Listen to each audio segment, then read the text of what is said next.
TSM's series tying win.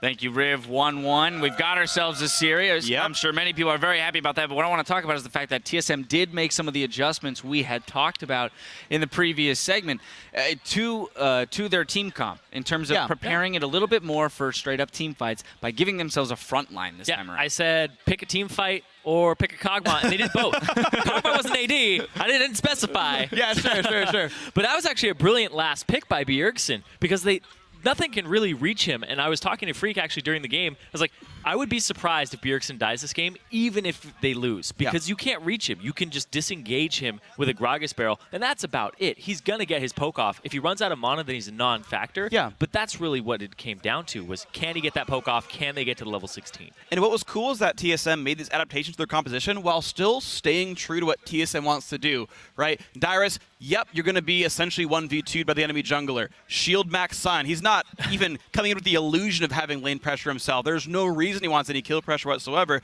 so that's already right there. Not Lulu, but Sion, that's fine. Bjergsen is still playing a champion where if TSM goes for a siege, something they like to do, he has these long-range skill shots that are effective. It was Charm last game on Ahri. This time around, it's Kog'Maw with the Living Artillery.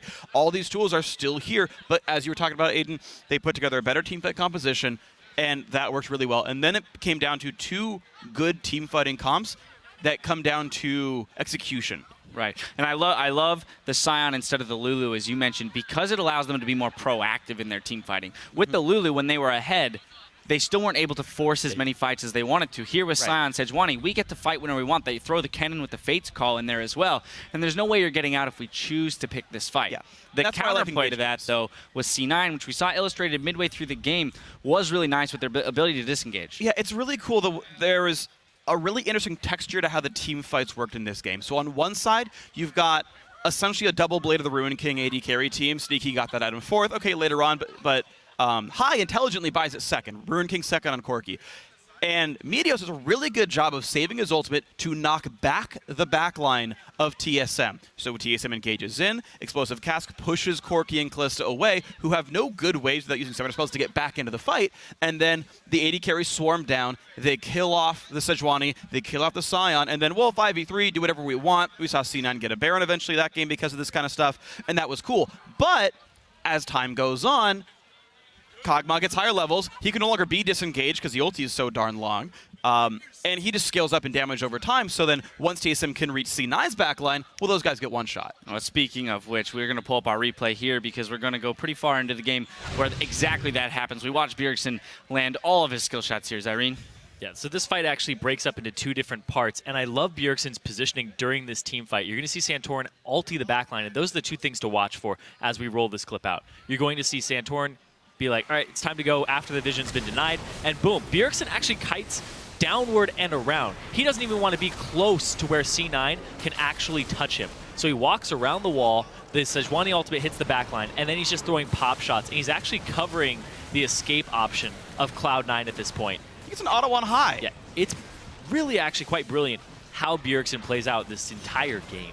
We do see some pretty fantastic kiting here by Sneaky too, even at the end, just to no avail as he's fending off 1v4. Yeah, and like I said, he covered their escape option, so all of C9 has to run up instead of back and out, and then they get picked off. Just because he has so much mana, he got the Archangel Staff second, that he's able to just keep throwing these skill shots out. And Sneaky, he tries his damnedest every game. This guy is so solid.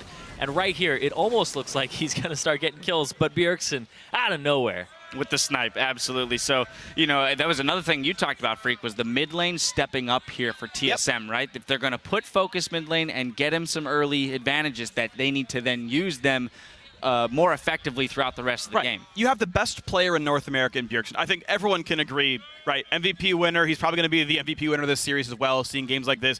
Bjergsen's the best player in this entire league. He better put on a good performance, or TSM, what are you doing with this player, right? And so it was good to see him. Now, it was a different style. It wasn't go win, lane, win game. It was survive lane, scale into infinity. And hey, that's fine too, just as long as he's doing something that impacts the game. And by God, Bjergsen certainly did. So that's the thing, is they adapted from that first game and said, we're going to play some team fights. We don't need to have him win lanes straight out and then try to transition that. Yeah. Just pick a laner that's going to decimate team fights when you get there, and that's what they played for. Even though they lost like the level 1 lane swap and all that with the greedy start, they were able to recover and just stall out for that late game. So I love the adaptation there by TSM. All right, the last thing I kind of want to talk about is a very minor thing. When we look at this double AD carry composition, we saw this massive front line. Yesterday, we saw an interesting pickup on I Will Dominate, the Zeke's Herald onto the jungler for his 280 carries, one of which was building AP, so maybe not the best buy. He said Piglet requested it. But here, when you talk about how high those, or how big those tanks are scaling, while this damage is coming in from a Kog'Maw that you're not going to be able to get to unless you get through the tanks, would a Zeke's Herald or something like itemization, slightly different itemization, have helped here? So I'll actually give my opinion on Zeke's Herald is that it's actually really good in double AD compositions when the enemies have Thornmail and things that your AD carries are killing themselves off of, because you want that extra life steal, and it gives you that boost. So that's my opinion on it. It's very situational.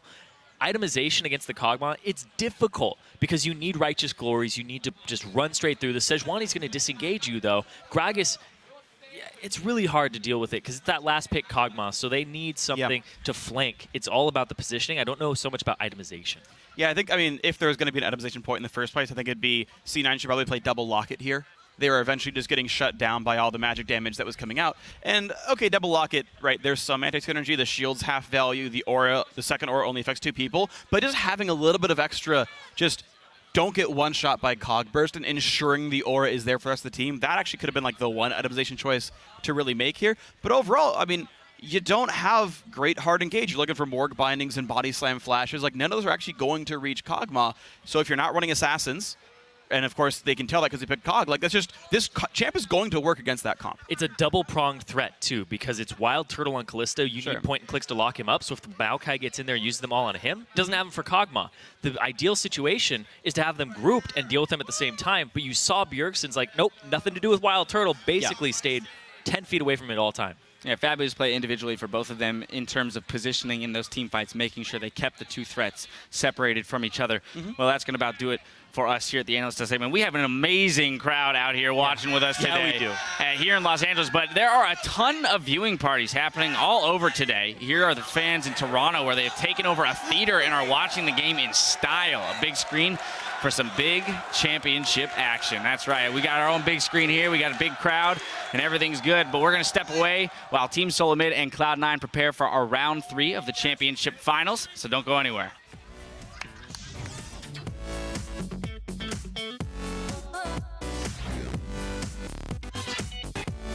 That movie was so hyped, dude. E.T. goes home. Dude, that movie was sick. E.T. literally went home, though. Dude, don't spoil the movie. Wait, did he go home?